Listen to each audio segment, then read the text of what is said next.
Alors, mesdames, messieurs, bonsoir.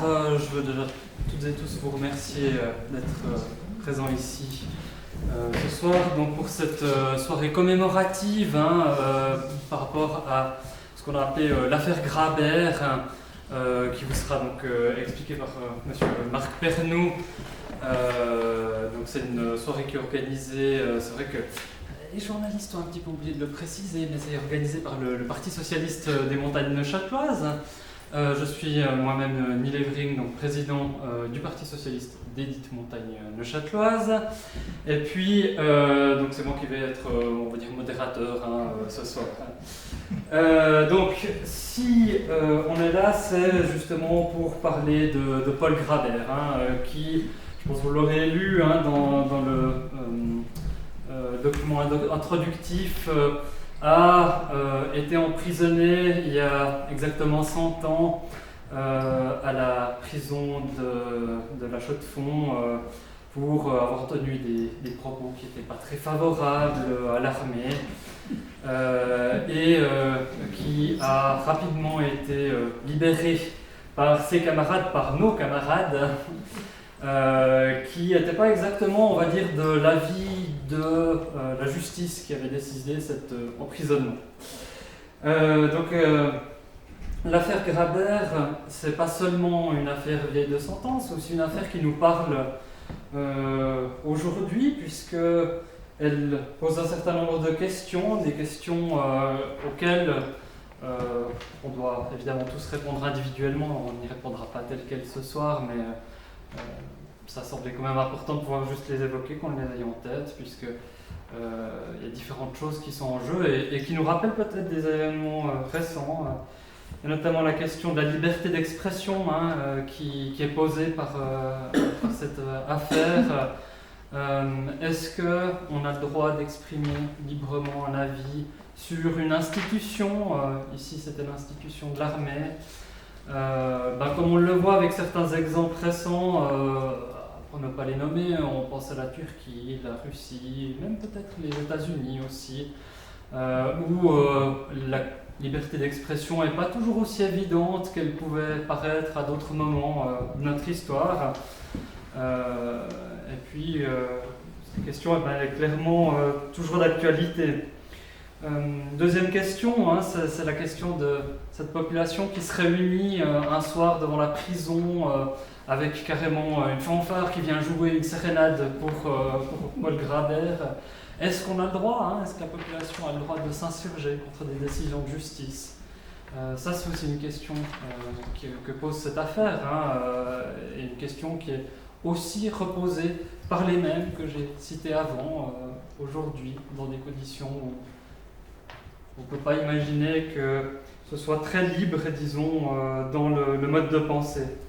La dernière question que moi j'imaginais poser ce soir, c'est est-ce qu'on a la possibilité de s'opposer, d'aller contre une décision de justice qui a été prise, puisqu'il y a une décision qui était là d'enfermer Paul Grabert, et puis une décision qui a été donc contrée par la population, avec les conséquences dont on parlera une fois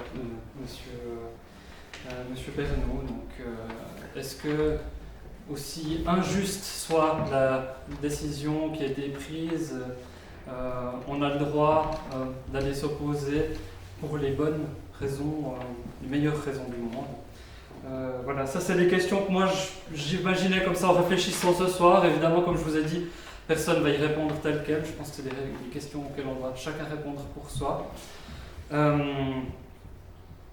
Maintenant, par rapport à la soirée, je voulais encore, évidemment, c'est vrai que je passe un peu à un autre sujet, mais je voulais encore juste faire 2-3 remerciements d'avance. Je pense déjà à remercier, comme la dernière fois, Rémi Spira, qui est l'organisateur, l'orchestrateur de ces soirées. Et puis bien sûr Luc, qu'on ne voit pas d'ailleurs, si il est là, donc monsieur Luc Rochat, qui est l'organisateur logistique de ces soirées. Évidemment, je remercie aussi M. Pernou d'être là, et puis d'avance aussi M. Willy Schultach, qui est le neveu de Paul Grabert, c'est juste Willy? Oui, c'est juste. Absolument. Donc, et puis qui nous parlera aussi un petit peu en marge de cette histoire, de ce qu'il a pu en connaître, en vivre lui-même. Voilà, donc je ne vais pas vous tenir plus longtemps la jambe, je vais donc vous laisser, M. Pernou, vous présenter en 2 mots et puis ensuite nous parler de cette affaire Grabert. Merci beaucoup.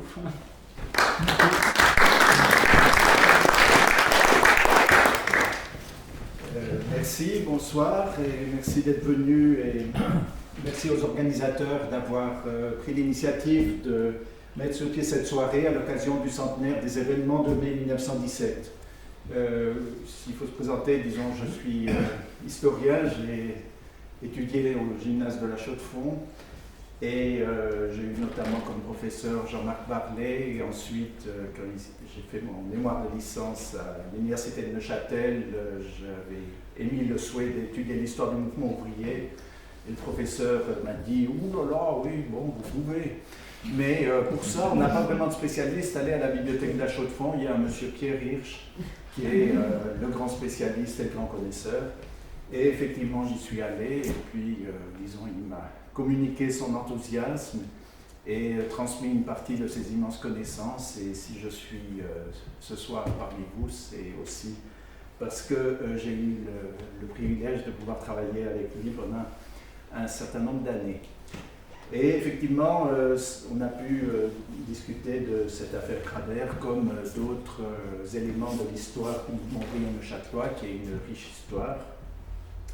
Et pour ce soir, j'avais songé à situer cette affaire de mai 1917 dans un contexte un peu plus général. Ah voilà. C'est la justice militaire qui met des entraves. Alors, bon, j'avais prévu de faire un plan en 3 parties, comme on m'a appris à l'école. Les causes, les événements et les conséquences.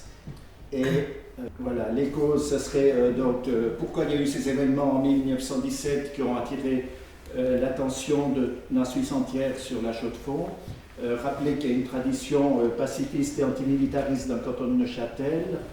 Ensuite, les tensions économiques et sociales qui sont manifestes pendant la Première Guerre mondiale. Et enfin, le contexte international sous l'impact de la Révolution russe. Alors,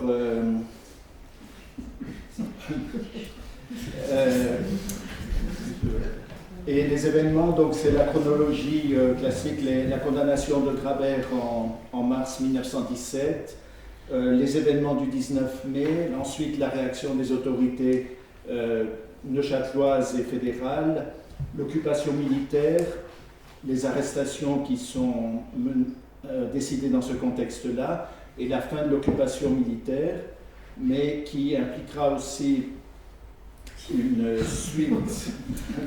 Les conséquences, voilà, c'est les condamnations, les débats dans le Parti socialiste suisse et ce qui se passe en octobre-novembre 1917, rappeler les élections communales de 1918 et la grève générale de 1918. Alors, la tradition du pacifisme et de l'antimilitarisme dans la région est une tradition qui a de multiples racines qui tiennent à la fois à l'histoire culturelle, religieuse, économique et politique de la région neuchâteloise et qui fait que dès la fin du 19e, il y a une tradition pacifiste qui se traduit de différentes manières, notamment par l'émergence de mouvements qui sont inspirés soit par le progressisme radical de l'époque, l'optimisme qui régnait à la fin du 19e siècle, aussi l'inspiration chrétienne qui faisait qu'on était inspiré par des idéaux de paix, et ensuite le fait que pendant toute une période, les guerre étaient en fait des entraves au commerce international et donc aggravaient les difficultés de l'horlogerie sur le marché mondial, puisque les montres étant considérées comme un produit de luxe n'étaient pas achetées en priorité sur le marché mondial pendant toute une série de décennies. Cette situation va changer pendant la Première Guerre mondiale, d'une part parce que la montre bracelet va se généraliser et être utile dans les tranchées, et d'autre part parce qu'une série de produits nécessaires à la guerre, notamment pour les munitions, vont être produites par l'industrie horlogère. Mais il y a quand même une tendance, disons, pacifiste qui est large et profonde dans la société neuchâteloise et qui continuera à s'exprimer pendant la Première Guerre mondiale. Un deuxième facteur qui faisait que l'armée était parfois critiquée dans le canton de Neuchâtel, c'est le développement qu'a pris l'armée pendant la Première Guerre mondiale, avec notamment le développement du drill, qui est une méthode considérée par beaucoup comme d'inspiration prussienne, qui dans le canton de Neuchâtel n'était pas forcément un gage de succès. Et on le voit que, par exemple, en juin 1915, quand le général Villet organise un grand défilé militaire à Neuchâtel, la presse, que ce soit dans la Suisse libérale ou Philippe Godet dans la Gazette de Lausanne, tous ces milieux libéraux conservateurs expriment un scepticisme face au pas cadencé et à la manière dont l'armée se présente elle-même. Et Philippe Godet, qui était un intellectuel conservateur, considérait que il parlait même que notre public éprouve une aversion particulière et non dissimulée face à ce développement de l'armée.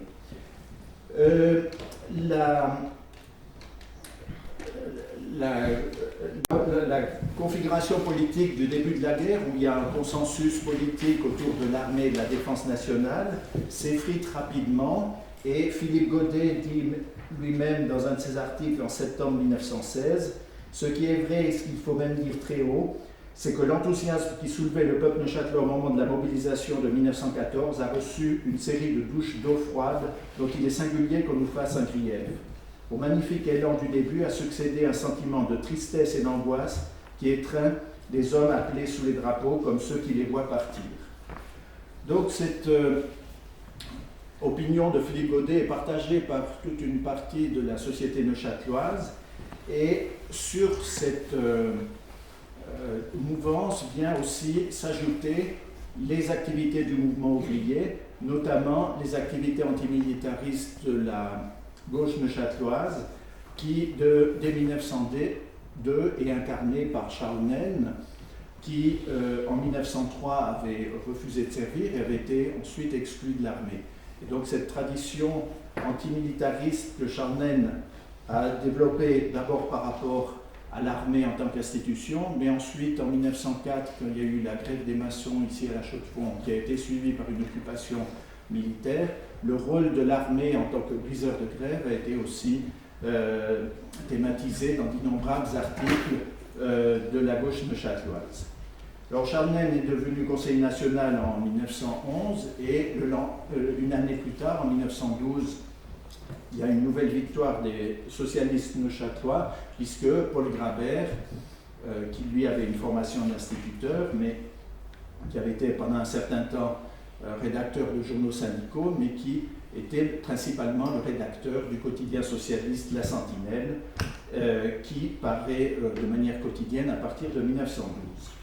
Et on sait que 1912 est aussi une année importante pour la gauche en Suisse, puisque c'est en 1912, à l'occasion des élections communales, que les socialistes deviennent majoritaires au Locle et à la Chaux-de-Fonds.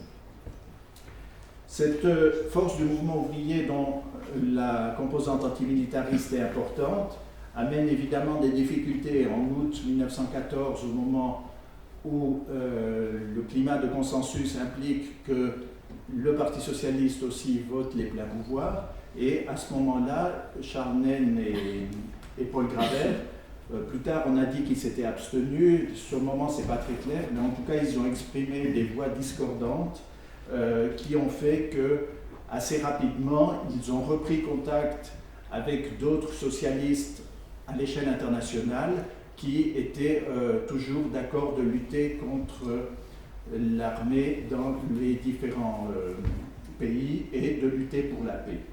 Alors ce mouvement qu'on appellera le mouvement de Zimmerwald et Quintal sera un lieu de rencontre de socialistes qui joueront un rôle très important ensuite, puisqu'il y aura Lénine, il y aura Trotsky dans ce mouvement, et qui sera de plus en plus important au cours de la Première Guerre mondiale. Sur le plan suisse, les activités antimilitaristes du socialisme neuchâtelois ont aussi impliqué des activités contre la justice militaire, puisque après ce qu'on a appelé l'affaire des colonels qui éclate en décembre 1915, janvier 1916, c'est-à-dire le fait qu'il s'avère que des colonels des services de renseignement livraient des informations ultra confidentielles, comme un certain président vient de le faire d'ailleurs, je ne me souviens plus. Ces informations ultra confidentielles ont été révélées, le fait que ces informations ultra confidentielles ont été communiquées aux Allemands, ce qui était une violation de la neutralité, a été révélé et ça aboutit à un scandale, mais la justice militaire et le général Villet, dans ce cas-là, ont décidé des sanctions symboliques, ce qui a amené dans la population un mouvement de rejet des institutions, notamment de la justice militaire, et le Parti socialiste, en février 1916, décide de lancer une initiative contre la justice militaire. Et à ce moment-là, ce qui est intéressant de voir, c'est que cette initiative, quand elle aboutit, il y a près de 120 000 signatures. Le canton de Zurich avec 22 000, le canton de Berne avec 22 000 sont évidemment les cantons qui sont les plus nombreux à fournir, qui fournissent les signatures les plus nombreuses. Mais on voit que Neuchâtel fournit plus de 10 000 signatures et ça représente 31% des électeurs inscrits à l'époque. Alors que sur le plan suisse, ce n'était que 13%. Donc on voit qu'il y a, si vous voulez, 3 fois plus d'adversaires de la justice militaire dans le canton de Neuchâtel que sur le plan suisse. Alors cette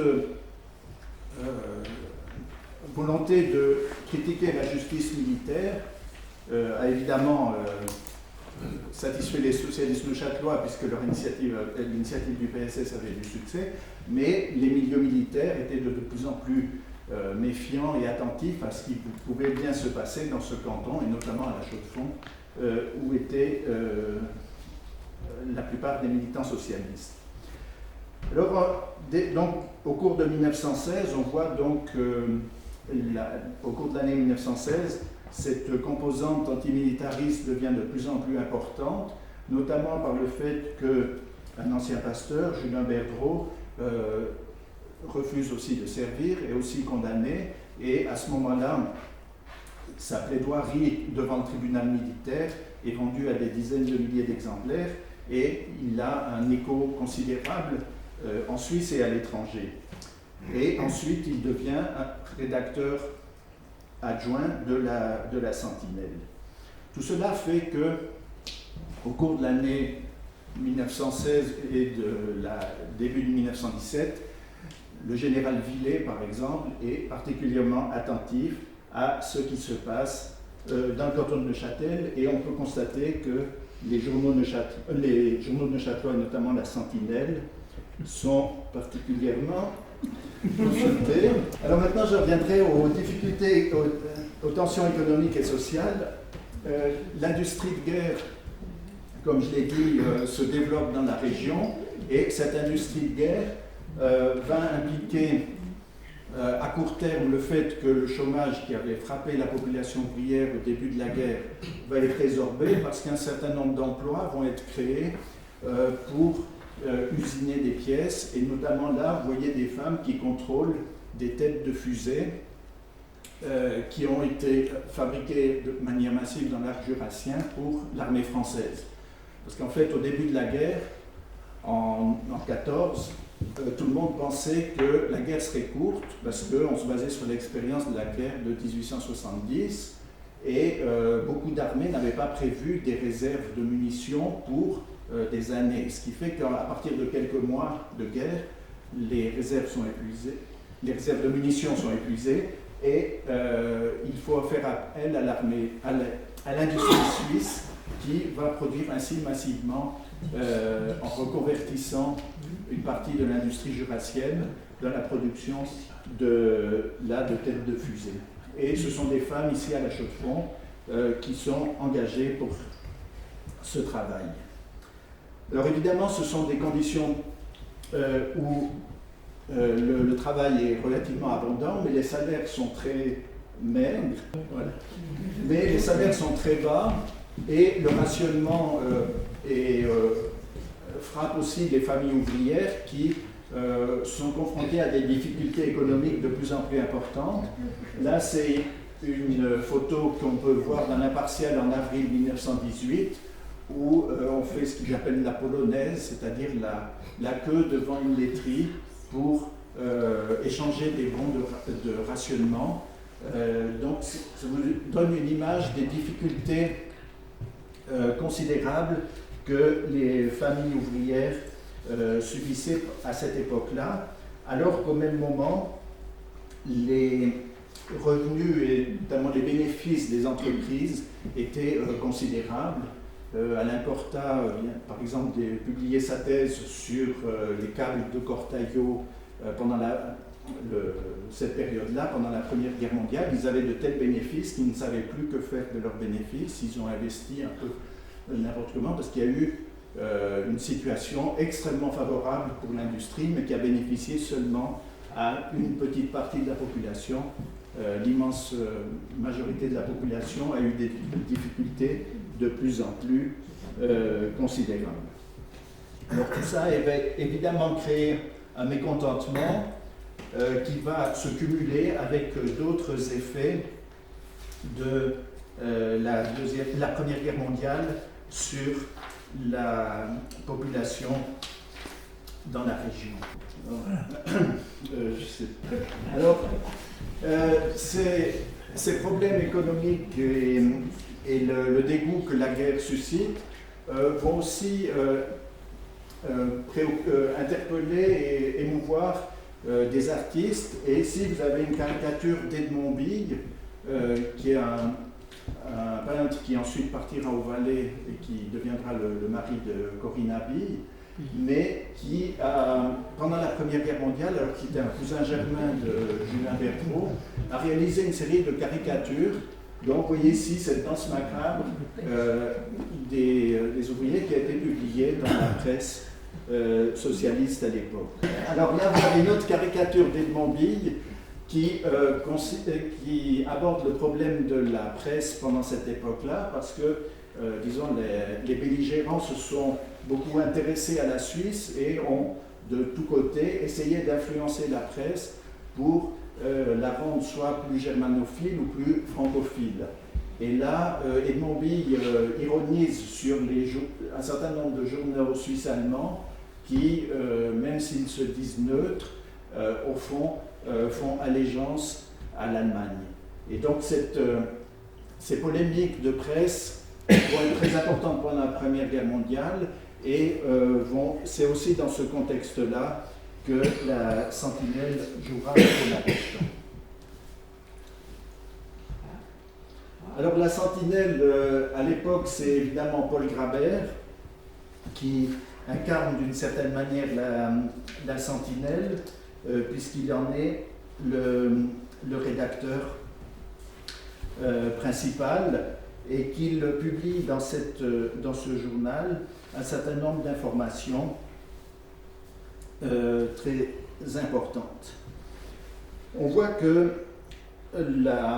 Paul Grabert publie des informations non seulement sur ce qui se passe dans la région, mais aussi au niveau international, puisqu'il était en lien avec un certain nombre de socialistes au niveau international, et dès les débuts, par exemple, de la révolution russe, il s'enthousiasme pour la révolution russe, la première révolution russe de février, qu'on appelle février, mais qui en fait pour le calendrier ici arrive en mars, il y a toute une série d'articles enthousiasme de Paul Graber qui considère que la révolution russe inaugure une nouvelle ère, puisque le tsarisme était particulièrement détesté dans la région. Là aussi, ce n'est pas seulement les socialistes neuchâtelois qui s'enthousiasment pour la révolution russe et la chute du tsarisme.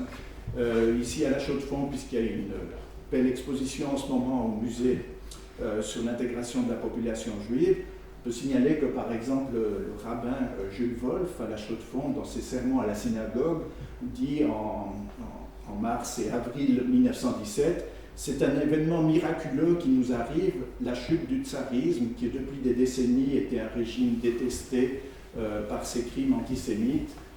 Enfin, nous sommes débarrassés de cette dictature et on peut espérer que la révolution russe sera ce qu'était la révolution française pour le 19e siècle. Donc cet espoir lié à la révolution russe est manifeste depuis le début de 1917 dans la Sentinelle.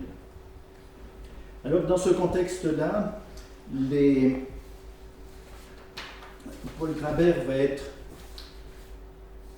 confronté au fait qu'il va publier un petit article le 3 février 1917 qui s'appelle « Comment on traite un soldat », dans lequel il révèle qu'un soldat chaudefonnier qui, à la suite d'une marche de 40 km, avait eu des problèmes de santé, avait été obligé par ses officiers qui à l'époque étaient à cheval et qui suivaient la marche des fantassins à cheval, d'abord de s'accrocher à l'étrier d'un cheval, et puis ensuite, comme il n'arrivait pas à tenir, d'être obligé de tenir les étriers de 2 chevaux et d'être ainsi traîné par les officiers.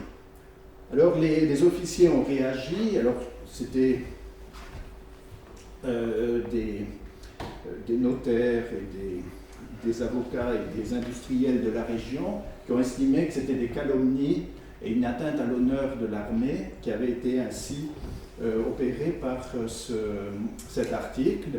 Alors le procès a lieu en mars 1917 et Paul Graber est donc accusé de calomnie grave à l'adresse des officiers et le procès de la justice militaire, il faut dire que c'est la justice militaire, c'est pas la justice au sens où on la connaît dans l'espace civil. La justice militaire a fait porter la discussion de savoir si effectivement, comme la Sentinelle l'avait affirmé, le soldat était attaché aux étriers des officiers, des chevaux des officiers, ou alors est-ce que, en fait, on lui avait seulement demandé de passer les mains dans ses étriers. Alors le soldat disait, mais en fait c'était de telle manière que je ne pouvais même plus me détacher, j'étais traîné par les officiers. Alors les officiers répondent devant le tribunal qu'il lui avait exprimé, puis alors ils disent, oui, nous l'avons exprimé en lui disant, mais mon brave, qu'avez-vous? Vous êtes fatigué, mais tenez, c'est encore que 5 minutes, allez-y. Et puis le journaliste de l'Impartial disait, c'est presque de manière maternelle que ces officiers ont traité ce soldat. Alors on ne comprend pas l'agressivité de ce journaliste qui se permet, sans avoir été témoin direct des événements, de fustiger ainsi l'armée. Alors, entre officiers, on s'en comprend bien, et finalement, donc, Paul Graber est condamné à 8 jours de prison pour calomnie grave à l'adresse d'officiers. Et ce qui est intéressant, c'est que le procès a lieu en mars. Voilà. Alors, le procès a lieu en mars et quelques jours plus tard, le Parti socialiste organise une grande manifestation pour protester contre cette décision de la justice militaire. Et donc c'est un dimanche que cette manifestation de protestation est organisée. D'après les comptes rendus de la Sentinelle, il y avait à peu près 2000 personnes qui ont participé à cette manifestation. Paul Graber a fait un discours Et on a aussi brûlé une effigie qui symbolisait la justice militaire pour manifester le refus de cette institution qu'on estime favorable aux officiers, qui préserve les intérêts des officiers, comme on l'a vu dans l'affaire des colonels en 1916, alors qu'elle refuse et qu'elle empêche la publication d'informations sur le drill, sur les conditions imposées aux soldats par les officiers. Alors la manifestation donc aura un certain écho, et ce qu'il faut remarquer, c'est que c'est le nota bene. Nous rappelons à tous les camarades la manifestation qui aura lieu demain après-midi au Cercle ouvrier en souvenir de la Commune et de la Révolution de 1848. Pour celles et ceux qui étaient à la conférence de Marc Pillonnier, vous savez que c'était aussi une tradition en mars de célébrer la Commune de Paris et la Révolution de mars 1848. Alors ce qui est intéressant, c'est de voir ensuite dans la Sentinelle le compte-rendu de cette conférence, de cette manifestation, la commémoration du 18 mars. Alors c'est 2 jours après, parce qu'on avait plutôt fait un compte-rendu de la manifestation contre la justice militaire. Alors on dit dans un petit article que cette petite fête a eu un certain succès, et à la fête même, un grand nombre de camarades russes et allemands étaient présents.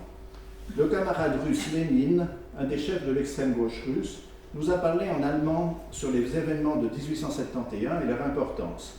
Le camarade Paul Grabert a également causé sur le même sujet. Les 2 orateurs ont été vivement applaudis. Point final, c'est juste un petit article dans la Sentinelle.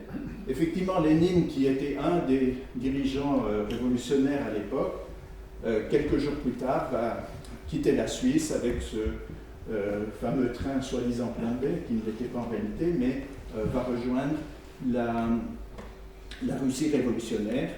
Mais pour dire que c'est seulement un petit article, même dans la Sentinelle, c'est seulement plus tard qu'on reviendra sur ces événements.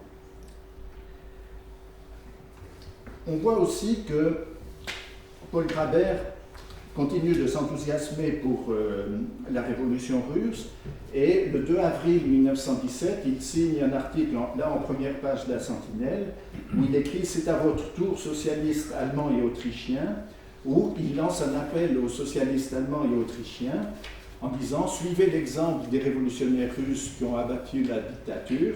Vous aussi, vous avez une dictature militariste avec le Kaiser à sa tête. Ils ont renversé le tsar, vous devez renverser le Kaiser. » Et il écrit dans son style « C'est à votre tour de cogner ferme, l'Europe prolétarienne entière attend sur vous, elle ne rêve pas votre destruction, cela c'est l'œuvre de votre Kaiser et de ses sinistres conseillers, elle rêve votre émancipation, elle ne l'attend pas des armées étrangères pénétrant sur votre sol, elle l'attend de vous. L'histoire en a marqué l'heure, allez-vous la manquer ?» Donc c'est un appel à la révolution allemande et autrichienne.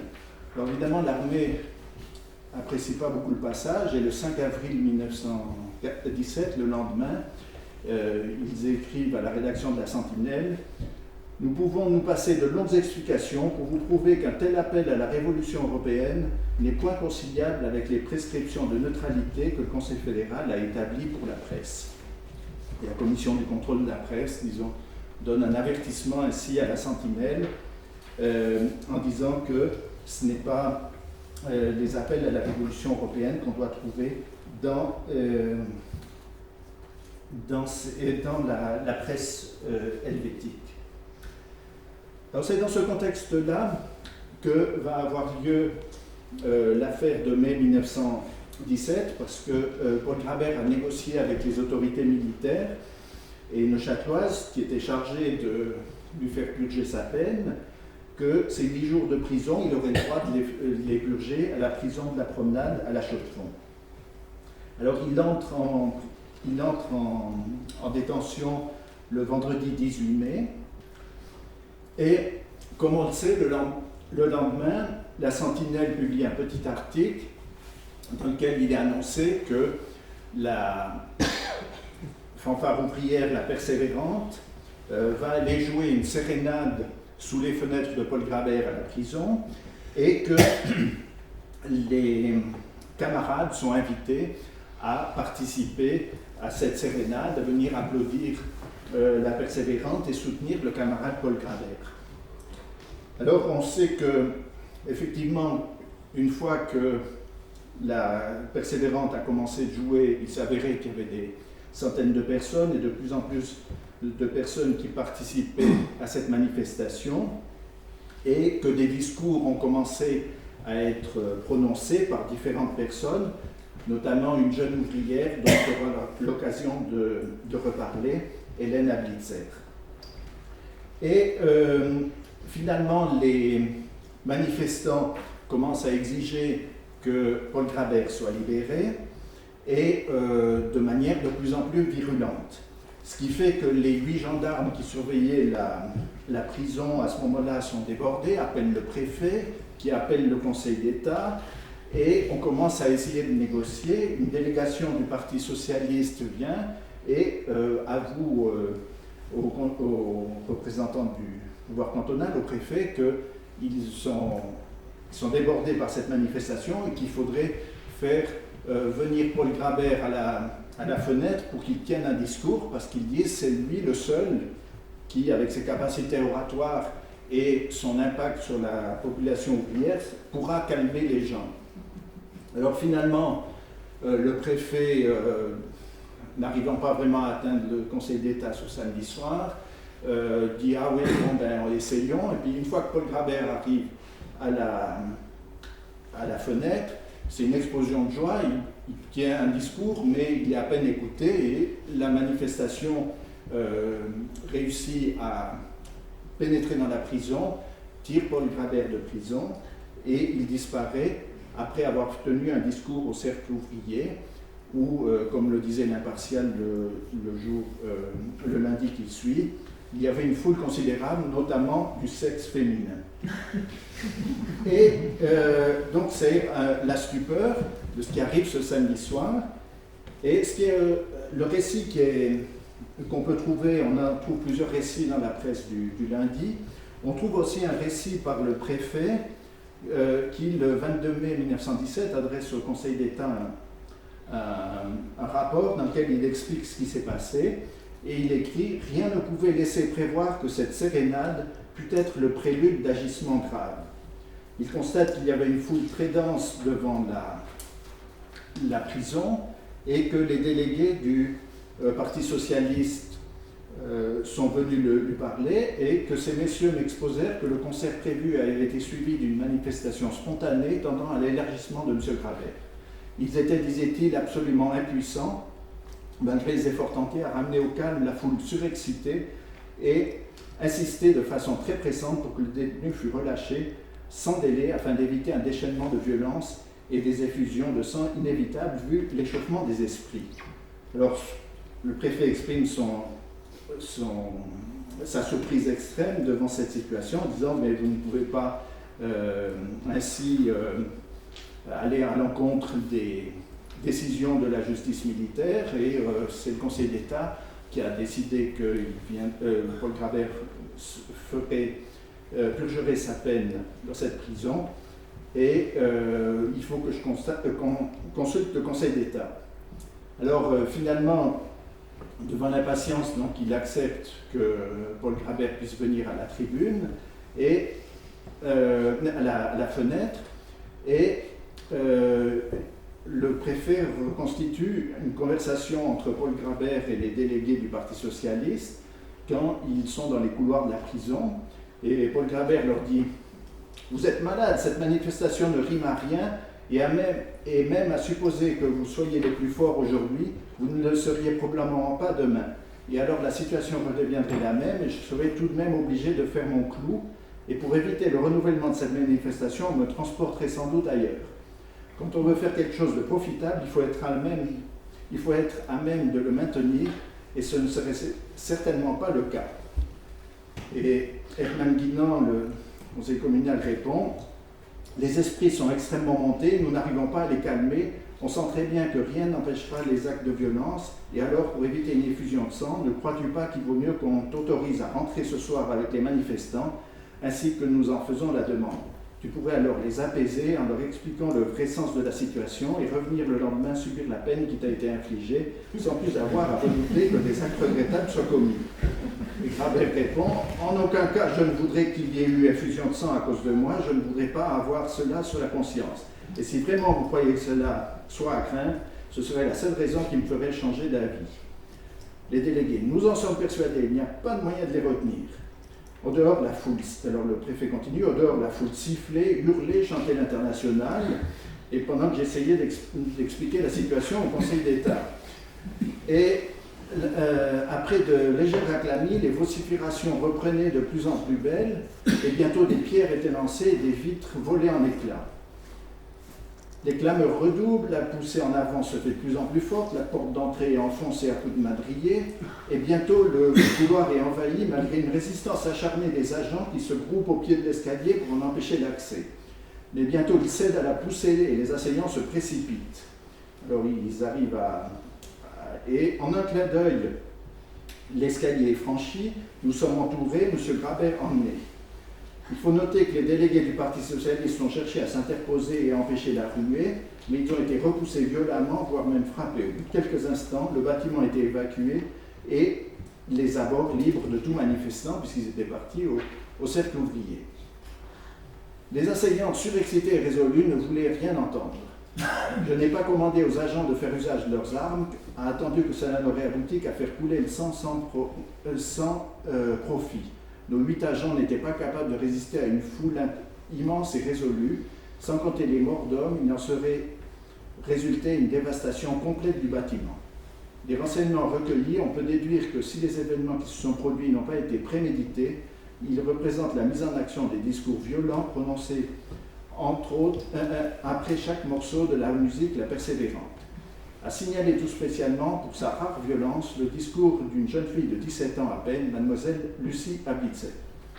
Donc ça, c'est le rapport qu'adresse le préfet au Conseil d'État. Et sur la base des entretiens et des informations qui parviennent au Conseil d'État le samedi soir et dimanche, il décide de faire appel à l'armée. Et là, il passe directement il s'adresse directement à l'état-major général et au général au général Villet,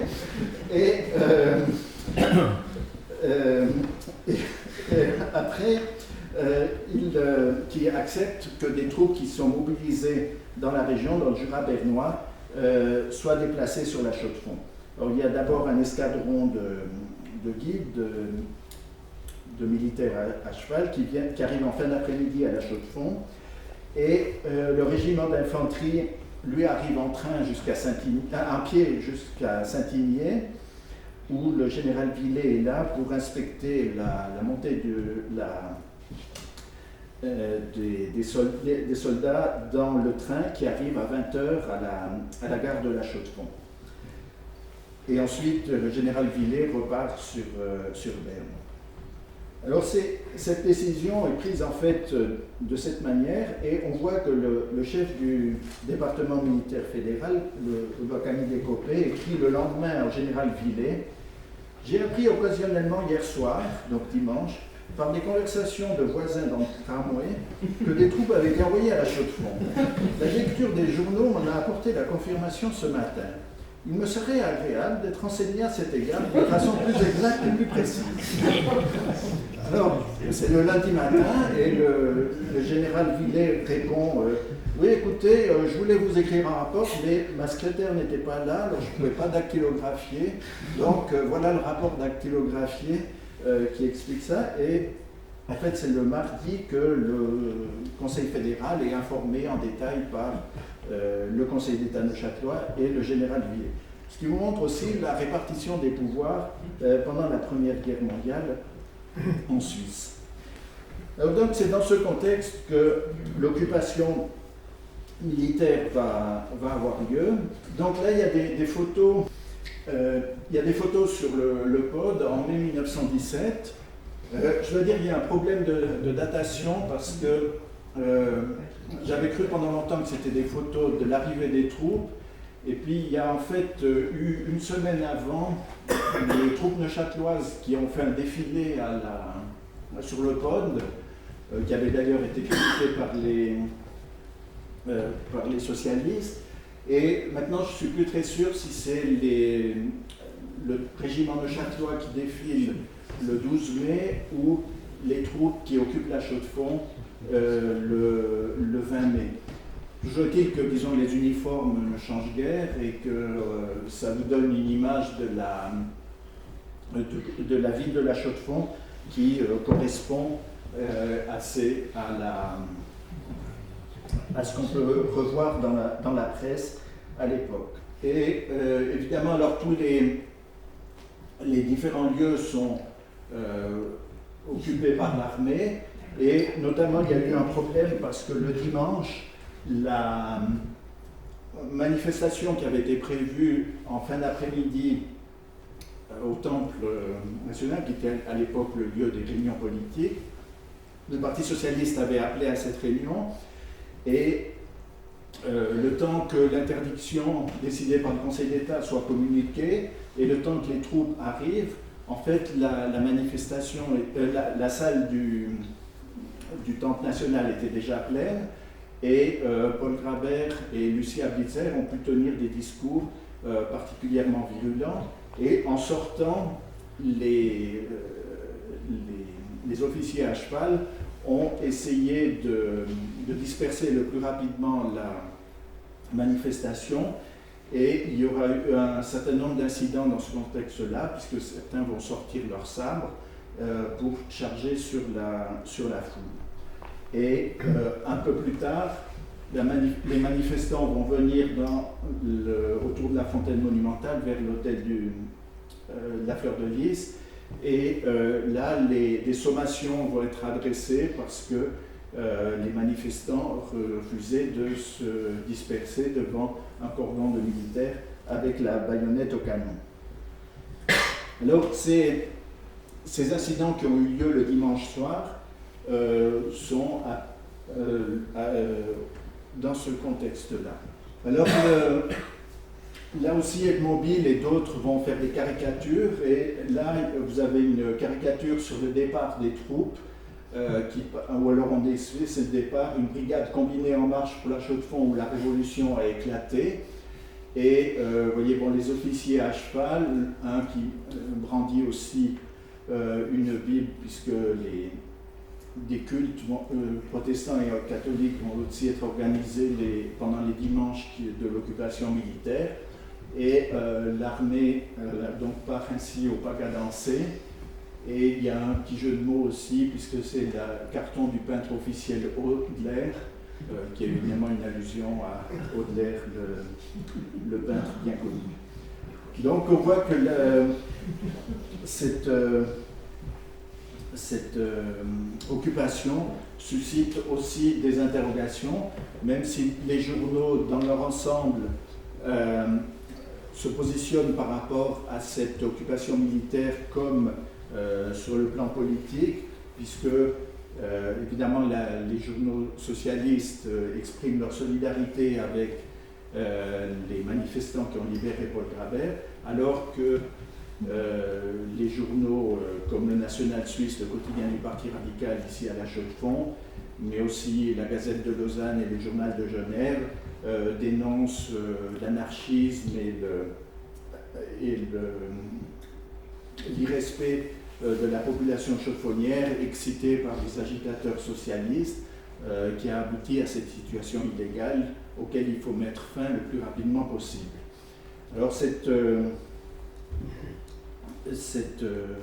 polarisation politique laisse néanmoins s'exprimer d'autres journaux dans lesquels des journalistes considèrent que en fait cette explosion de mécontentement n'est pas seulement liée à la solidarité avec Paul Grabert, mais aussi liée au fait qu'il y a un mécontentement social à cause des difficultés économiques, à cause du régime des pleins pouvoirs à cause de la justice militaire dont la légitimité est de moins en moins reconnue.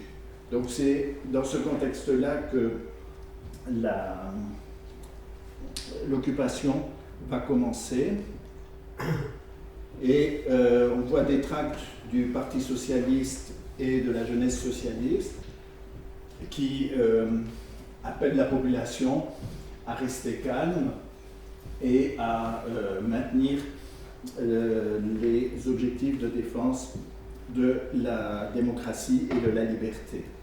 Et dans d'autres tracts, on essaye de justifier le fait qu'il y a eu ces manifestations et on attribue la responsabilité des incidents qui ont lieu à ce qu'ils appellent nos traînes Sambre qui ne désirent que plaie et bosse. On l'a vu hier soir, donc c'était après la manifestation du dimanche soir. Et le Parti socialiste imprime aussi des tracts destinés aux soldats, citoyens soldats, en essayant de convaincre les soldats qu'il ne faut pas tirer sur la foule, puisque on est à ce moment-là aussi sous l'impact de la révolution russe, où une partie de l'armée a refusé de tirer sur les manifestants, et donc on essaye de faire la même chose aussi à la Chaux-de-Fonds. L'armée jouant toujours dans le cas des conflits sociaux sur le fait qu'on recrute, là, dans ce cas-là, c'est des Valaisans et des Vaudois qui sont mobilisés et doivent maintenir l'ordre à la Chaux-de-Fonds pour éviter des connivences ou une proximité des militaires avec la population locale qui pourrait entraîner une certaine sympathie et donc limiter l'engagement de la troupe en cas d'intervention. Alors il y a aussi un mode humoristique et disons là sur le mode de la radicale, puisque c'est un gouvernement à large majorité radicale, le préfet était radical, donc il y a une chanson qui a été composée qui s'appelait La Radicale sur l'air de la Carmagnole, qui reprend l'air de la Carmagnole pour se moquer des autorités radicales et dans cette ambiance où on crée une ambiance révolutionnaire qui tient à la fois à ce qui se passe en Russie à ce moment-là et aussi aux références qui sont données, puisque par exemple le journal La Sentinelle, qui est rédigé à ce moment-là par Julien Verdreau, puisque Paul Grabert ne peut pas assumer la rédaction, titre dès le lundi, c'est la prise de la Bastille, c'est des journées insurrectionnelles, et le lendemain c'est deuxième journée insurrectionnelle, troisième journée, quatrième journée insurrectionnelle, et ensuite Julien Verdreau est en prison, il ne peut plus écrire ses articles, mais disons, les termes insurrectionnels dans ce cas-là sont assez surestimés, puisque disons une insurrection c'est un peu autre chose que ce qui se passe à la Chaux-de-Fonds à ce moment-là, mais il faut dire l'ambiance qui animait les différents acteurs à ce moment-là. Et Julien Verdreau appelle aussi dans la presse et dans d'autres, et dans des assemblées du Parti socialiste, à la grève générale, puisque la grève générale était l'une des revendications qui, depuis plusieurs années, avant la Première Guerre mondiale, était préconisée par le mouvement ouvrier. Mais le 23 mai, le général Villet envoie l'instruction aux autorités d'arrêter Julien Verdreau, qui va être ainsi mis en prison pendant de longs mois. Alors dans ce contexte, le Conseil d'État va justifier sa politique, et notamment dans un rapport du 25 mai qu'il adresse au Grand Conseil, et ils écrivent « L'émeute avait triomphé en dépit de la résistance des gendarmes qui, au nombre d'une dizaine seulement, n'étaient pas en mesure de contenir une foule de plusieurs milliers de personnes. Il est regrettable à notre avis que M. Grabert ait été autorisé à sortir de sa cellule et à se montrer en public. Cette mesure prise par le préfet dans la louable intention d'éviter des désordres plus graves encore et allait à fin contraire du but qu'il se proposait. Si M. Grabert eût été maintenu en cellule, il est certain que les manifestants n'eussent pas réussi à le délivrer, car la gendarmerie, malgré ses faibles effectifs, n'eut alors pas eu de peine à défendre l'accès intérieur de la prison. Nous avons d'autre part la conviction d'avoir agi comme nous devions en réprimant avec énergie un mouvement dont le caractère nettement révolutionnaire ne saurait être contesté. Le premier devoir du gouvernement sera toujours de faire respecter l'ordre légal qui est la condition même d'une saine démocratie. Alors ce qu'il appelle une saine démocratie, justement, c'est aussi la volonté d'assainir la société suisse dans ce contexte-là. Et on voit de plus en plus des accusations dans la presse et dans le langage des autorités, comme quoi ce qui est arrivé en mai 1917, c'est en fait la faute des étrangers. Il y a de plus en plus d'étrangers qui viennent en Suisse pour des raisons économiques, mais aussi parce que ce sont des réfractaires ou des déserteurs des armées belligérantes. Et ces gens sont néfastes à la stabilité suisse et doivent être expulsés. Donc il y a toute une série de déclarations dans ce sens-là qui vont entraîner une série d'arrestations, notamment de socialistes internationalistes ici à la Chaux-de-Fonds.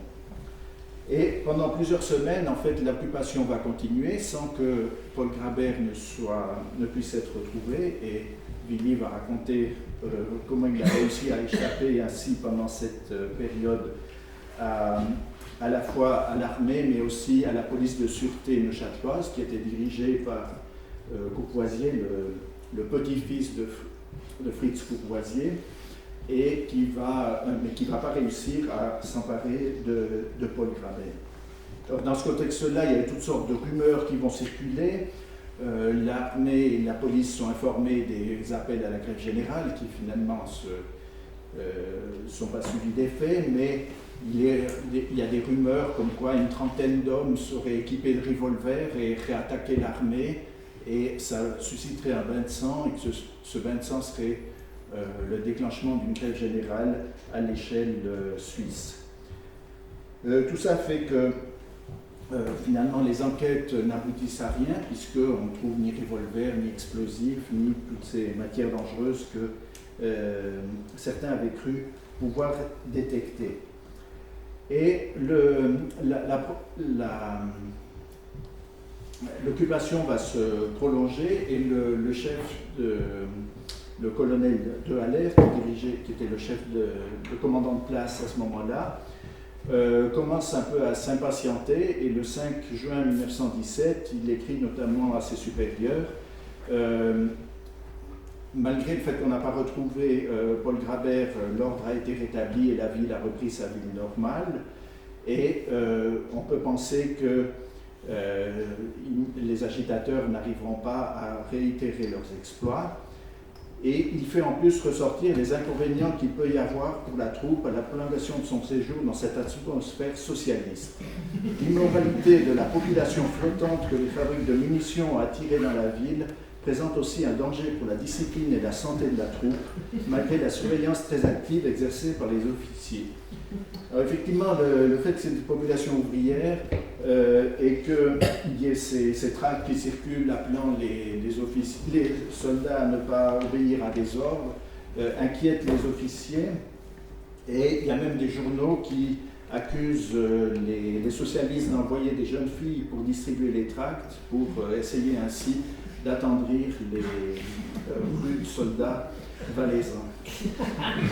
Alors, dans ce contexte-là, il y a une série d'arrestations, et comme je disais, ça commence assez rapidement, puisque le 22 mai, le National Suisse, le quotidien radical, publie un article qu'ils appellent aussi la prise de la Bastille, qui reprend l'article de la Sentinelle, et ils ironisent évidemment sur l'exaltation des manifestants, et ils écrivent même « Il y avait des femmes dans le tas, et ce n'était pas elles qu'on entendait le moins. Il y avait une voix tout spécialement qu'on entendait au-dessus de tout, une voix de gosse, de femme ou de nuque, qui poussait des piolets à vous donner le frisson. Ces cris suraigus, ce chambard et tous fourbis font songer à ce qui se passait dans une maison de fous déchaînés en proie à une crise collective. » Donc c'est l'accusation contre Lucie Ablitzer. Et on voit aussi cet argument, le fait qu'un des discours les plus violents et qui a été suivi le plus d'effet était prononcé par une jeune Française ouvrière et repris à la fois par le Conseil d'État ou par la Gazette de Lausanne dans les argumentations. Et on voit dans la Tribune de Lausanne consacré un article consacré au semeur de discorde. Le rôle joué dans cette affaire par une gamine de 16 ans justiciable de la douche montre bien ce qu'il y a eu d'artificiel, de maladif dans cette explosion de fureur populaire. La population dans son ensemble n'a pas subi cette contagion de folie. Et si, comme toujours dans pareilles circonstances, les curieux ont compliqué la tâche de la police et de l'armée, ils ont su, ici ou là, remettre à l'ordre les tapageurs. Et le lendemain de l'arrestation de Julien Verdreau, le national suisse revient sur l'affaire et dit à propos de Lucie Ablitzer, il va de soi qu'on s'occupera de ces hauts faits, son origine française pourrait bien lui valoir l'expulsion. Alors en fait, au cours des semaines qui passent, l'armée qui semblait triomphante échoue dans sa tentative de retrouver Paul Grabert, et on trouve aussi des caricatures qui ironisent sur l'armée qui, au bout d'un certain temps, n'arrive pas à retrouver le fugitif. Et en fait, il faut attendre l'ouverture de la session parlementaire, puisque Paul Grabert, en tant que parlementaire, pouvait être. Et Willy racontera ensuite comment il a réussi à rejoindre Berne de manière très discrète. Et bon, un journaliste a imaginé Paul Grabert avec une voiture. C'était pas sa voiture, c'était une autre. Il n'était pas le conducteur, mais disons, de nuit, il est allé discrètement en voiture jusqu'à Berne et il s'est installé discrètement sur son siège de parlementaire. Et le groupe socialiste de l'Assemblée a écrit une lettre avec l'accord de Paul Grabert qu'à la fin de la session parlementaire, il se constituerait un nouveau prisonnier et purgerait donc les 7 jours de prison qui lui restaient à faire. Le Conseil d'État, ayant reçu cette lettre le 10 juin, considère qu'effectivement c'est une attitude plus compréhensive que celle du Parti socialiste neuchâtelois et que ça constitue de la part de M. Grabert un acte de soumission à la seule réserve du respect de l'immunité parlementaire et que dans ce contexte-là, le Conseil d'État renonce à se montrer intransigeant et accepte de laisser Paul Grabert terminer la session parlementaire avant de mener de purger sa peine, qui purgera début juillet à la prison de la Promenade, la prison de Neuchâtel, puisque les autorités n'étaient plus d'accord qu'il la subisse à la chaussée. Alors, finalement, dans ce contexte-là, petit à petit, les troupes vont être démobilisées. Et dans un des derniers rapports, le colonel de Haller, qui était le commandant de place, écrit que la condamnation d'un certain nombre de manifestants le 27 juin s'est déroulée sans grands incidents. Les peines infligées sont minimes. Du reste, comme toujours dans ces cas-là, il semble que ce sont les naïfs qui se font pincer, tandis que les meneurs sont prudemment restés hors des atteintes de la police. Alors, le fait est que donc Paul Grabert va purger sa peine et que Lucie Ablitzer va elle aussi être arrêtée dans ce contexte-là et va ainsi être photographiée par la police comme une criminelle. Et le fait qu'elle soit française fait qu'elle est expulsée par une décision du Conseil fédéral. Alors à ce moment-là, la presse continue à aborder le rôle de Lucie Ablitzer dans ses articles, et il y a une rumeur qui circule lancé par la feuille d'Avis de la Chaux-de-Fonds, qui était un journal soi-disant neutre à l'époque, et qui dit que le soir du dimanche, après avoir tenu un discours enflammé au Temple national, elle a dirigé les manifestants contre un cordon de militaires qui a dû faire des sommations disant qu'ils allaient tirer si la manifestation ne se dispersait pas, et qu'elle aurait ouvert son corsage en disant « tirez les premiers, si vous voulez tirer, tirez les premiers sur moi », etc. Alors bon, la manifestante, les seins nus, ça évoque effectivement la fameuse peinture de Lacroix avec la Révolution et la liberté guidant le peuple, mais ce n'est pas du tout du goût des autorités chaux-de-fonnières et fédérales. Alors les organisations ouvrières doivent justifier le fait que c'est qu'une accusation mensongère. Alors il y a des discussions, savoir qu'elle avait en fait une robe qui s'ouvrait seulement par derrière, donc elle aurait ouvrir son corsage, et le fait que c'était une jeune ouvrière, que sa mère était décédée, qu'elle était pratiquement en charge de famille. Donc finalement toute une série d'arguments qui sont avancés par les organisations ouvrières et la Ligue des droits de l'homme, et l'expulsion est suspendue, c'est-à-dire que le Conseil fédéral accepte que si elle se tient bien, elle pourra rester en Suisse. Alors, effectivement, elle va rester en Suisse et elle va continuer à militer dans les organisations ouvrières. Elle était une amie proche de Jenny Inverdrow et elle a eu une série de correspondances et d'activités communes avec Jenny Inverdrow.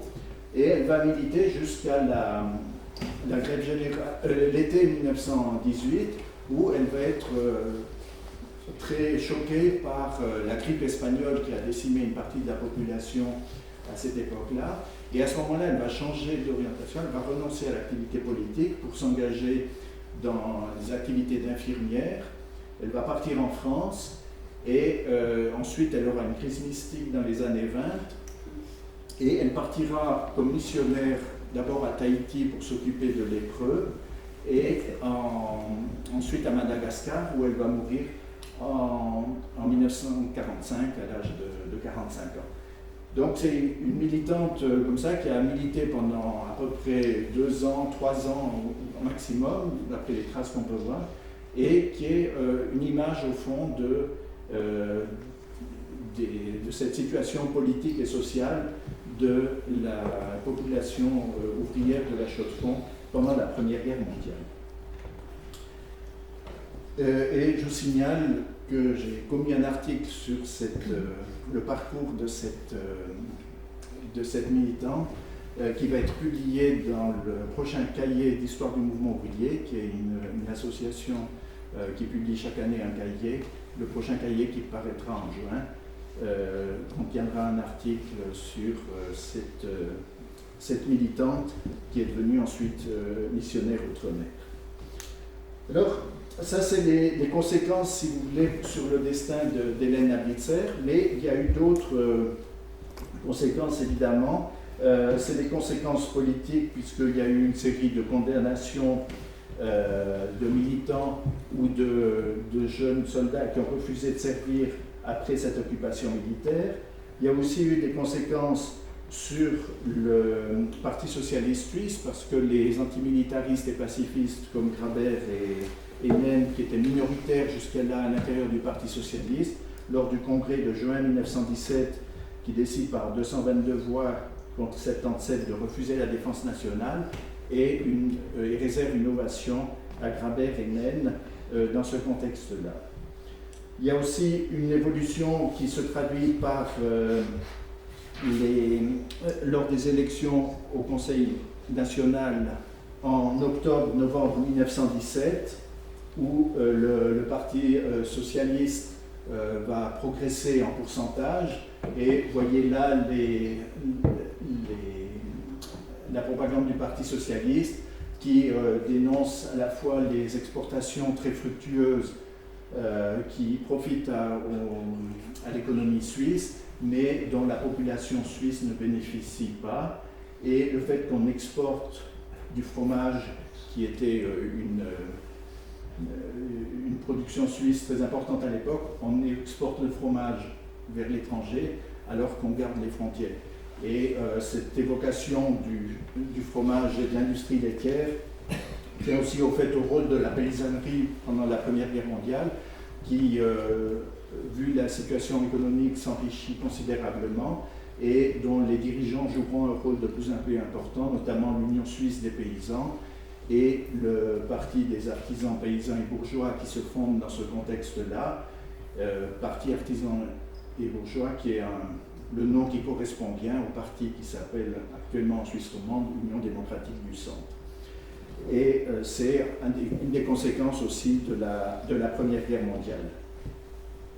Alors cette progression du Parti socialiste est commentée aussi par Philippe Godet dans la Gazette de Lausanne du 30 octobre 1917, où il constate « Personne ne fera au peuple neuchâtelois l'injure d'admettre qu'il compte 10 700 antimilitaristes et xénoraldiens pour qui la patrie ne mérite plus d'être aimée et défendue.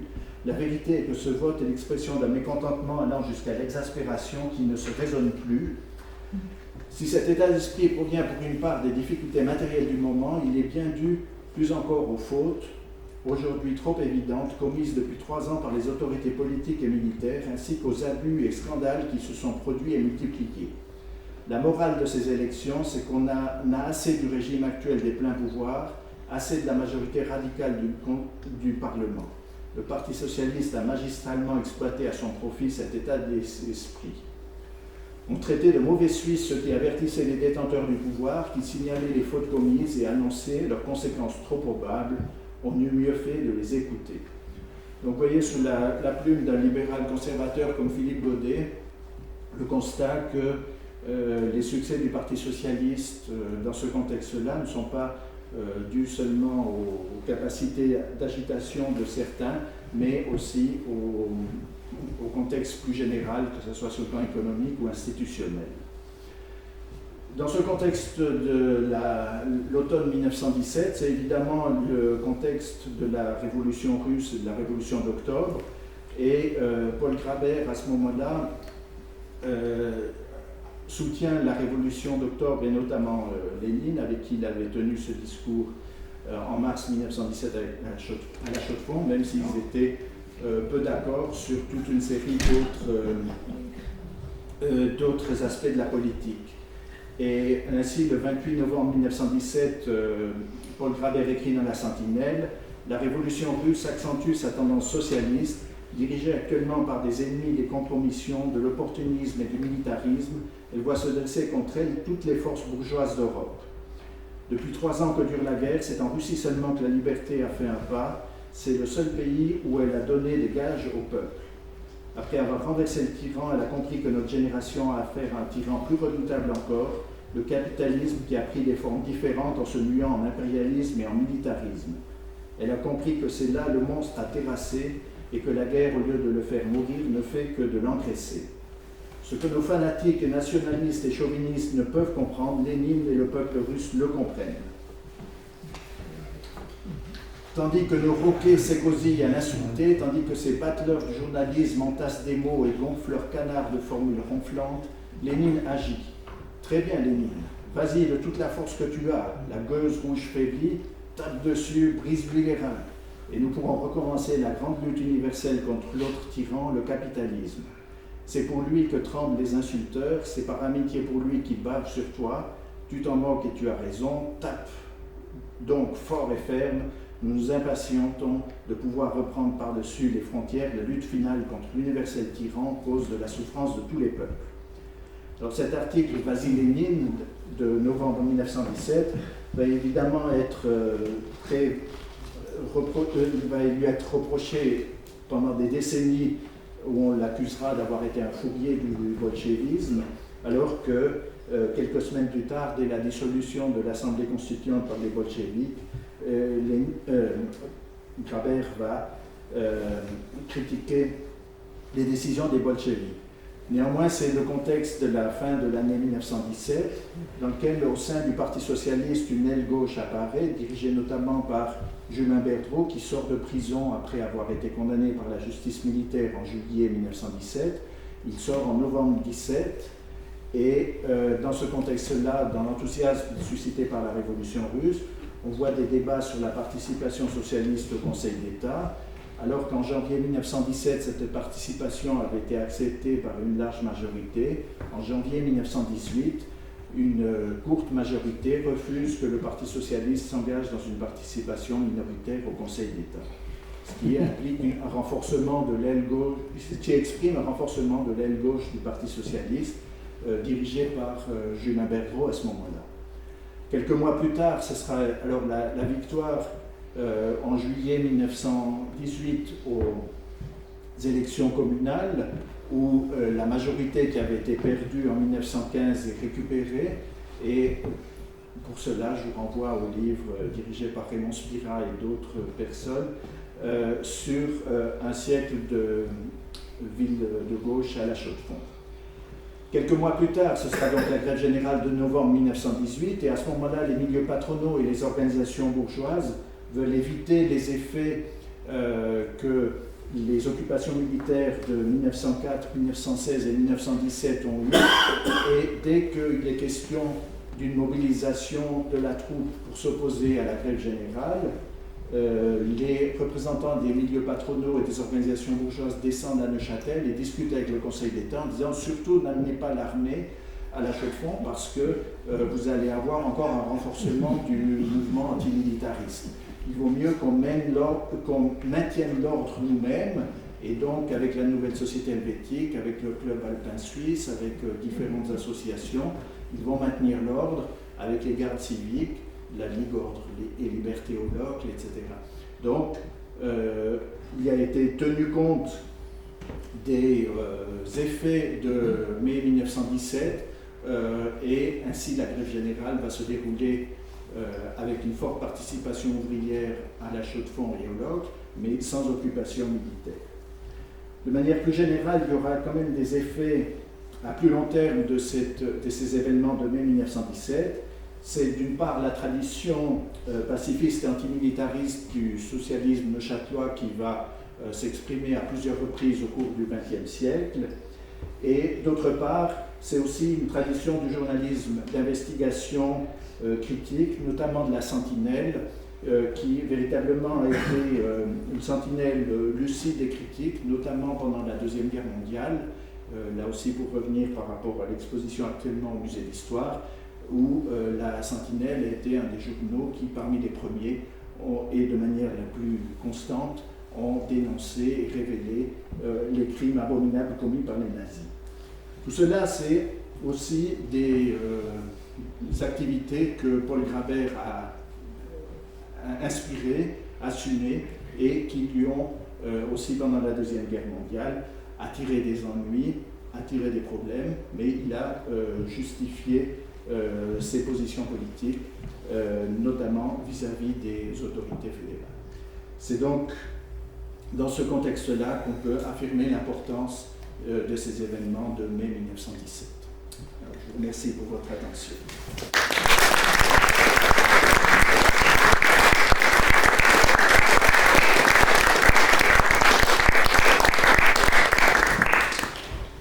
Merci beaucoup pour cette présentation complète. Je vais directement peut-être passer la parole à M. Willy Schubach, donc, qui voulait aussi s'exprimer par rapport à cette affaire Grabet. Monsieur le Président, Mesdames, Messieurs, chers camarades, c'est à la demande de quelques auditeurs et auditrices du 25 janvier que je me permets de demander la parole. Je vous remercie de me l'accorder, mais cette fois-ci, je ne joue pas le témoin pour des raisons qui ne sauraient nous échapper. Avant tout, je souhaite remercier Raymond Spira de sa vigilance à repérer les dates importantes de la vie chaux-de-fonnière et Marc Pernoud d'avoir accompli les recherches pour les faire revivre. J'aimerais vous confier qu'après avoir lu l'article de l'Impartial d'hier, que je remercie, et entendu les judicieux conseils de mon ami Marc Pernoud, historien, j'ai décidé d'imiter les cavaliers gaulois sur l'esplanade du Temple national le dimanche 20 mai 1917, j'ai sabré le texte préparé pour ne pas vous ennuyer avec des redites. En revanche, sortant de la prison, je souhaite vous entretenir intimement de 4 anecdotes empruntées à la vie mouvementée des instituteurs Paul et Blanche Grabert, extraits notamment des mémoires manuscrites de Paul Grabert. La première de ces anecdotes est l'instituteur aux joues derrière est aussi l'élève à l'école d'art. Raymond Spira voudra bien m'excuser, il connaît cette affaire par cœur, lui qui a présidé un tribunal particulier il y a peu de temps, j'avais apporté déjà cette anecdote. Au début du XXe siècle, Paul Grabert est nommé instituteur à la Chaux-de-Fonds, mais il lui est attribué la classe de la Sombaille aux joues derrière. La région, Pouyrel, les Planchettes, les Côtes-du-Doubs, convient bien à un peintre du dimanche. Cependant, il ajoute dans ses mémoires, tous les jours, après la classe, je descendais en ville et me rendais à l'école d'art dont le directeur, M. William Aubert, m'avait ouvert les portes. De 4h30 à 6h30, je travaillais seul. Le soir, nous suivions les cours donnés aux élèves des classes supérieures. Et en 1903, je cite toujours, quand vint la fin de la dernière année à l'école d'art, le directeur m'appelle et me dit « Dites-moi, Grabert, songez-vous à aller vous perfectionner en suivant les cours à l'école des Beaux-Arts de Paris ?» Moi? Et pourquoi me demandez-vous cela? C'est que, selon les notes obtenues, vous sortez le premier et Léon Perrin le second. Celui-ci aimerait beaucoup obtenir une bourse pour se rendre à Paris, mais d'après le règlement pour l'obtenir, il faut être sorti premier. Qu'à cela ne tienne, répond Paul Grabert, je serais ravi de voir Léon Perrin, qui a du tempérament, se rendre à Paris pour se perfectionner. Cela ne vous ferait donc rien que nous le classions premier et vous second. Ah mais non, j'en serais ravi et je suis sûr qu'il bénéficiera largement de l'enseignement qu'il recevra là. Fin de la citation. Cette conversation démontre à elle seule les sacrifices consentis, notamment sur les loisirs, à son perfectionnement professionnel, mais simultanément l'état d'esprit de Paul Grabert à l'égard de son prochain. Deuxième anecdote, renversement de la majorité bourgeoise, 1912, la sentinelle quotidienne.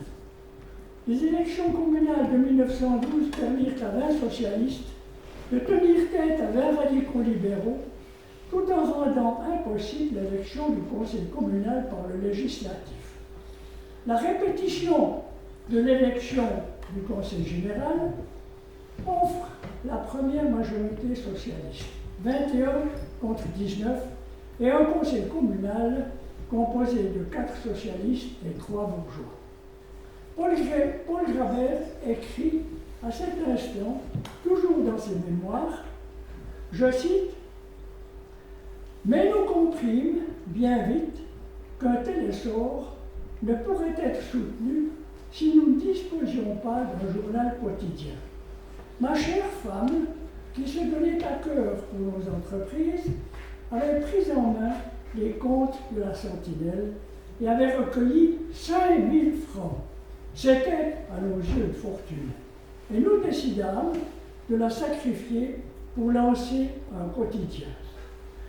Par cette décision, fin de citation, par cette décision, Paul Grabert démontre avoir pu compter à chaque instant sur le concours, l'aide et l'appui de sa femme. Troisième anecdote, dans la clandestinité, après la sortie imprévue de prison. J'en reviens à la prise de la Bastille, alors que Paul Grabert entre dans la clandestinité et Julien Berdreau à la prison de Neuchâtel. Beaucoup plus difficile à investir.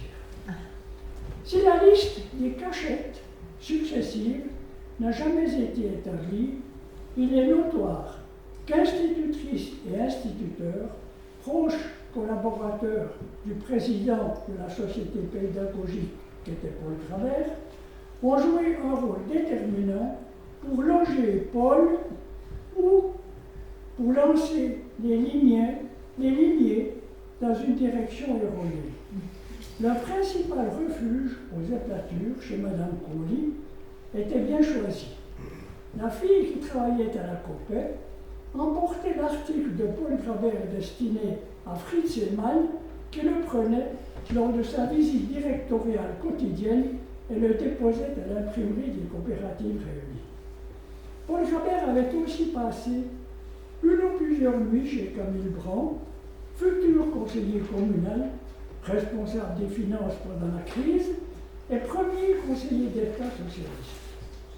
Un jour, la prudence exigeant le changement de cachette, Paul Grabert s'en va dans la forêt sur les pentes de Pouyrel afin de brouiller les pistes en usant de ruses de sioux, comme l'écrit Pierre Grabert, son fils. Il en redescend et aborde la ville par les Joux-Derrière, qu'il connaissait bien pour y avoir enseigné, pour aboutir chez mademoiselle Berthe Rimbold, une collègue institutrice. Je cite, « J'étais sûr de pouvoir compter sur sa discrétion et son aide, car elle sympathisait avec nos idées. Là aussi, une jeune fille était employée à la Copet, et cela me permit de conserver le contact avec par la même voie avec la sentinelle. » Fin de citation. Si Paul Grabert, par prudence, ne passait pas chez les membres de la famille pendant son temps de clandestinité, mon père, comme d'autres amis, a eu téléphoné à Blanche Grabert afin de permettre à cette dernière de donner de faux renseignements déroutant les policiers qui avaient mis son téléphone sur écoute. Il est aussi arrivé que Paul, portant moustache et casquette, une institutrice distinguée au bras, questionne un groupe de militaires désœuvrés afin de connaître la raison de leur présence dans la ville. Le jeu de cache-cache durait et amusait le public depuis le 21 mai, lorsque Charlène de Berne, où venait de s'ouvrir la session des chambres fédérales, fait savoir qu'il faut que Paul arrive ici à Berne, où il sera couvert par l'immunité parlementaire. La décision est rapidement prise. Mais une fois de plus, pour dérouter la police, Blanche Grabert envoie ses deux enfants l'après-midi, avant le départ, chez Carlo Picard, un commerçant israélite, membre du parti, un ami de la famille.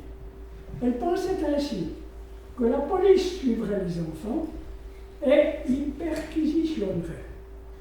Cette fouille, sans succès, permettait à Carlo Picard de prendre plus sereinement Paul Grabert au milieu de la nuit dans sa voiture. Après un tour de Sagnard, précisément à l'ouest de la ville, ils reviennent au petit matin sur la chaussée pour se diriger vers Berne. Paul écrit, à 8 heures du matin, nous arrivions à Berne et descendîmes à la maison du peuple. Après avoir changé d'habit, je me rendis au palais fédéral. Aucune alerte. J'allais m'asseoir innocemment à ma place 2 minutes avant que la session ne fût ouverte. Dès l'ouverture, j'étais couvert par l'immunité parlementaire. Fin de citation. J'ajoute peut-être ici que, à son entrée dans la salle du Conseil national, 2 minutes avant l'ouverture de la séance, M. Calam, conseiller d'État de Châtelois, avait repéré Paul Grabert, a sauté vers le président du Conseil national, qui était un paysan schwytzois, pour lui dire d'arrêter Paul Grabert. Et le président du Conseil national n'a peut-être pas très bien compris ce que disait M. Calam. Il a ouvert la session, il a ouvert la séance, et dès cet instant, Paul Grabert était couvert par l'immunité parlementaire. Après discussion, tergiversation, séance de commission, avis du Conseil fédéral, il fut admis d'entente avec Paul Grabert qu'il était libre jusqu'à la fin de la session, non seulement pendant les séances, mais et qu'il se rendrait ensuite à la conciergerie de Neuchâtel pour purger les 6 jours restants. Mais le Conseil d'État de Châtelois, pour se rendre plus ridicule encore, avait décidé de maintenir la troupe jusqu'à que l'évadé se rende à la prison. Situation joyeuse à la Chaux-de-Fonds, lorsque Paul Grabert, en dehors des séances du Conseil national, se promenait en ville à la barbe des soldats. J'ai une dernière anecdote. Vas-y, Paul, la contradiction, c'est ton fort. Paul Grabert, partisan de la libre discussion, ne concevait pas qu'une conférence ne fût pas contradictoire. Il exerça ses talents d'orateur et de contradicteur lors de conférences radicales, par exemple de Charles Collomb, maître du barreau et futur procureur général, et du redoutable avocat Charles Guinan, au temple du Bas à Neuchâtel, d'où ce dernier s'esquiva en pleine joute. Ce dernier, Charles Guinan, le redoutable avocat, ayant entendu la contradiction de Paul Grabert, s'est esquivé en pleine joute. Paul Grabert estimait que la cause radicale était tout simplement indéfendable devant un public ouvrier entraîné à ne pas prendre des vessies pour des lanternes. Mais écoutez le récit que Paul Grabert fait d'un autre essai de confondre le contradicteur. Je cite: « Comme le docteur Boll s'occupait aussi des œuvres de l'Église nationale, il fit venir Élie Gounel, un homme entouré d'une très haute réputation, pour 3 conférences au Temple national. Au cours de la première, il exposa ses idées religieuses. Au cours de la seconde conférence, il opposa le christianisme au socialisme. « Vas-y, me dit Charnel, que la contradiction c'est ton fort. » Et j'y allais. J'eus 2 fois à prendre la parole pour soutenir le socialisme contre les attaques dirigées contre lui et dissiper la contradiction que le conférencier avait cherché à établir entre ces 2 conceptions. Ce n'est pas de sa faute et ni de mon mérite s'il me fut aisé, lors de ma 2e intervention, de l'établir. Et c'était parbleu si indiscutable que Élie Gounel renonça à répondre et à donner sa 3e conférence. Fin de la citation. Ce nouvel exemple démontre une autre facette de Paul Grabert, le courage d'affronter l'adversaire sur son terrain et les qualités de l'orateur qui n'a jamais emporté avec lui le moindre papier. Il a écrit un seul discours, celui exigé préalablement par la direction de la radio lors de son intervention du 1er mai 1942. Excusez-moi de la longueur de ces vieilles histoires récitées par un presque aussi vieux gaillard. Avant de me taire, je souhaite cependant remercier mon ami Marcel Perlou de m'avoir toléré, Marc Perlou, pardon, Martin, de m'avoir toléré et de vous féliciter, vous tous, de votre patience, en m'excusant de vous avoir fait sortir de l'hôpital pour visiter la prison.